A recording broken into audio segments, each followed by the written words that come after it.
That was the only difference. Ensangi zino ekiri ku mimwa gy'ababaka ba Palamenti ly'ebbago erimanyiddwa nga Administration of Parliament Bill 224 ng'omubaka Richard Lumu owa Mityana South ayagala likolebwemu ennongoosereza akulira oludda oluvuganya gavumenti ababaka ba Palament abali ku ludda oluvuganya batandika okumweronderanga.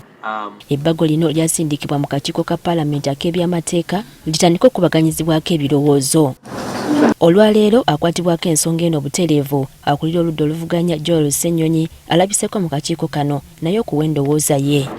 Mu kakiiko kano akabadde kakubirizibwa ssentebe waako Stephen Bakka Mugabi, Sennyonyi ategeezezza nti newankubadde ebbago ly'omubaka Lumu liyinza okuba nga ddungi wabula okutunulira ekifo ekimu kyokka ekyakulira oludda oluvuganya tekiba kya bwenkanya. Parliament tulina sides bbiri. Tulina side ekulemberwa leader of opposition ne side ekulemberwa leader of government business.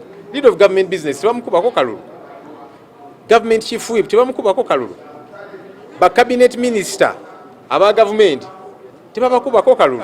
Kakati kikyoba otegeeza. Sennyonyi agamba nti ligenda kutataganya emirimu mingi okulina okusalawo baani abalonda n'okutuula mu bukiiko obw'enjawulo ne bassentebe baabwo nti enkola eno eyinza okukomekkereza ng'enafuyizza emirimu n'emigaso gy'ababaka abali ku ludda oluvuganya. Tuddawo tuli mu kulwanira bifo naki tuvudde mu kalulu nze kakati nange ntandiseewo ka group akange kubanga oyo ayiseemu oba yanziba n'akalulu oba saamuwagira abalala ne batandikawo akaabwe kati oba oleeta akavuyo akateetaagisa. Sennyonyi era yeebuuzizza lwaki omubaka Lumu akyalemedde ku nsonga eno kyokka nga balwanirira bonna baamwesambye. Yakyalira ebibiina by'opposition eby'enjawulo ng'ababuuza ku tteeka lino lyatembeeta lyayagala okuleeta. Bonna ne bamugamba etteeka libi fu bwefuufululu naye ate yalemerako.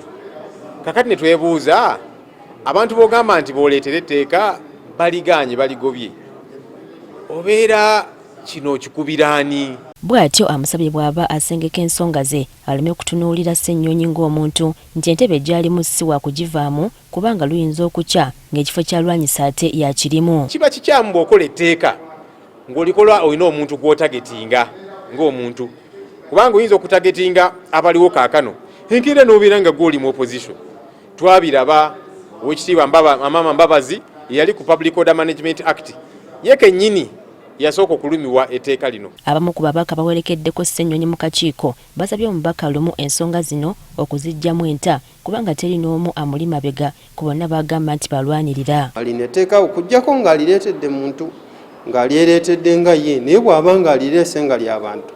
Nze ndowooza ku second reading awo yandibadde akkiriza nga private member nti nzikiriza etteeka ndi withdrawinze. Kakati gwe bw'oba oyagala okukyusa entambuza y'okulonda ng'oteekemu ababaka ba Palament babalonda osooka kuddayo kutereeza kawaayiro ka constitution waggulu kalyoke kakuwa obuyinza obutereeza mu ngeri yonna gy'oyagala wansi.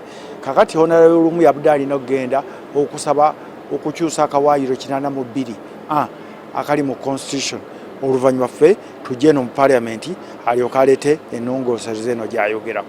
N'olunaku lw'eggulo ab'ekibiina ki NUP ne NRM nabo bawakanyizza ebbago lino. Kati amaaso gatunuliddwa kakiiko k'amateeka okusalawo ekyenkomeredde ku nsonga y'etteeka lino. Priska Namulema agafeeyo ku Spark TV.